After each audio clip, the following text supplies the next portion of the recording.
Hi again. We're going to read from Isaiah chapter 54 and 55, parts of them. Starting at verse 3. For to the right and to the left you will break forth, and your own offspring will take possession, even of nations, and they will inhabit even the desolate cities. Do not be afraid, for you will not be put to shame. And do not feel humiliated, for you will not be disappointed. For you will forget even the shame of your time of youth, and the reproach of your continuous widowhood you will remember no more. For your grand Maker is your husbandly owner, Jehovah of armies being his name. And the Holy One of Israel is your repurchaser. The God of the whole earth will be called. For Jehovah called you as if you were a wife left entirely and hurt in spirit, and as a wife of the time of youth who was then rejected, your God has said, For a little moment I left you entirely, but with great mercies I shall collect you together. With a flood of indignation I concealed my face from you for but a moment, but with loving kindness to time indefinite I will have mercy upon you. Your repurchaser, Jehovah has said. Incline your ear and come to me.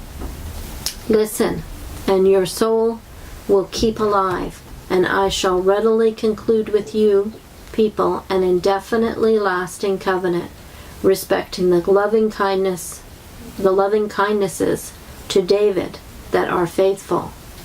Search for Jehovah, you people, while he may be found. Call to him while he proves to be near. Let the wicked man leave his way, and the harmful man his thoughts, and let him return to Jehovah, who will have mercy upon him, and to our God, for he will forgive in a large way. For the thoughts of you people are not my thoughts, nor are my ways your ways, is the utterance of Jehovah. For as the heavens are higher than the earth, so my ways are higher than your ways, and my thoughts than your thoughts. For just as the pouring rain descends, and the snow from the heavens, and does not return to that place unless it actually saturates the earth and makes it produce and sprout, and seed is actually given to the sower and bread to the eater, so my word that goes forth from my mouth will prove to be. It will not return to me without results, but it will certainly do that in which I have delighted, and it will have certain success in that for which I have sent it.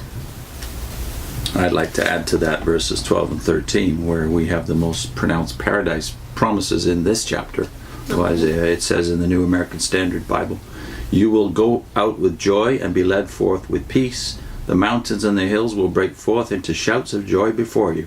All the trees of the field will clap their hands. I know you like that one. Yes, I did. Instead of the thorn bush, the cypress will come up, and instead of the nettle, the myrtle will come up, and it will be a memorial to Yahweh, an everlasting sign which will not be cut off. So again, physical promises, but related to the inevitability of his promised word going forth and coming back to him with results. That's right. So if God made promises to Israel, then we're given assurance here that his words don't go forward and then not return with results. Without results, yeah. Yeah, there is going to be results. Yeah. There has to be results. So he didn't make a mistake when he made the covenant and the promise to Israel. Yeah, it's good to note the context here, going back to 53, which we read some of back in the Hope series again. This is the great promise of Messiah coming as suffering servant and being rejected by his own people who don't recognize him. Yeah. So when you get to 54 and read those promises about a wife that feels rejected, that is feeling desolate and is barren, cannot bear fruit, cannot have children. Yeah. all of that is related to suffering servant. Yes, in a certain sense, Israel has been that way. Well, even before Messiah came, it was barren and fruitless from God's standpoint. But certainly much more so since Messiah was rejected.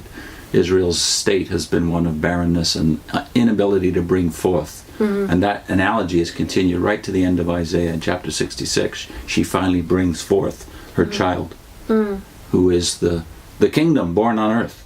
And the kingdom can't be born on earth, according to this, until mother, that is the wife of Jehovah, is restored to covenant relationship with him. The part where it says, and Jehovah who will have mercy upon him, and to our God, for he will forgive in a large way. Well, who is he having mercy on? And who is he forgiving in a large way? That only makes sense if it's Israel. Yeah. You know, are we going to say that Jehovah's Witnesses need mercy and forgiveness? They won't say that. But here it says that, and then right after that it says the things about God's thoughts and our thoughts not being the same, and God's ways not being our ways. And to me, we would never have done it the way God has done it. We would never have made a plan that required him to show mercy and forgiveness. You know, and the way we think is always that these things have to happen right now in our time. So I was thinking about that with I forget now what I was going to say. The Redeemer in 54:5, you remind me, is called the Holy One of Israel, the God of all the earth. So think about those titles together, because they relate to the way Israel had always this, you might say, inverted relationship with God. God was in some sense the husband of the nation, but in another sense he was giving her, as she was concerned, a divorce certificate. He's her redeemer, but the word redeem in the original context has something to do with repurchase. The purchase price of her is, well, we know as Christians, is the blood of Messiah himself. So by the time you get to the title, the Holy One of Israel, you realize that's one of Isaiah's distinctive titles for God. It's one that is pronounced in the book of Isaiah. But then you think of the combination of words, Holy One. Well, holy in its root meaning is separate. So this is what separates the God of Israel from all other gods. He's not a contract employer. You were in a covenant relationship with him, which is eternal from his standpoint. But from your standpoint, it's broken by your own unfaithfulness, like a wife's. So the classic text on this, of course, is Hosea chapter 3, which we should do a study of in its entirety. 5 verses. Okay, I do remember what I was going to say before. As far as time frame goes, we always think in terms of our own lifespan, you know, and whatever we're going through, our suffering, our pain, or we look at Israel as Jehovah's Witnesses. We looked at Israel, and we see them during our time frame. Well, they're not serving God. Well, they're in disobedience. So when I talk to Jehovah's Witness, even recently, when I talk to a Jehovah's Witness and talk about Israel, that's what they say. Well, yeah, but look at their condition today. They're not following. So the mercy and the forgiveness is never in the picture at all for them. No grace. If you're being obedient and doing it, and it has to be now, while I'm alive, because this is the most important time in the world, is when I'm alive. That's the way we all think. But God is the God of eternity. He's in all time. So we see just this little moment of time, but he sees eternity. So, you know, we should think about that. His thinking is different than ours, and his ways are different than ours, because we're in such a short space of time. And he's different than other gods because he is the God of grace. And he's not a God of contract relationship. He's in a relationship that is permanent because he is the one who formed it. He's the one who formed you, the nation of Israel. He's also the one who formed the covenant relationship between man and woman to be permanent. So it's no surprise when he says at the end of 54, no weapon that is formed against you shall prosper. Now Christians tend to claim this verse. This is one of the prosperity verses. No weapon that is formed against you shall prosper. Every tongue that accuses you in judgment you will condemn. This is the heritage of the servants of Yahweh, and their vindication is from me, declares Yahweh.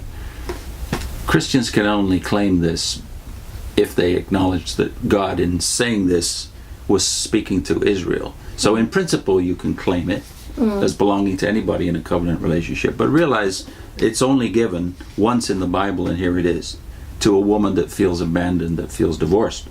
And then the famous verses 55, 1 to 3, where God says, come, everyone who thirsts, come to the waters, come buy and eat, come buy wine and milk without money and without cost. So there you have the gospel of grace. God is inviting us to enjoy something that he's putting on for free, and we are saying, no, we'd rather do it our way. And our way is never the way of grace, it's the way of works. Yeah. What are we doing next? Next we're doing Isaiah chapter 60.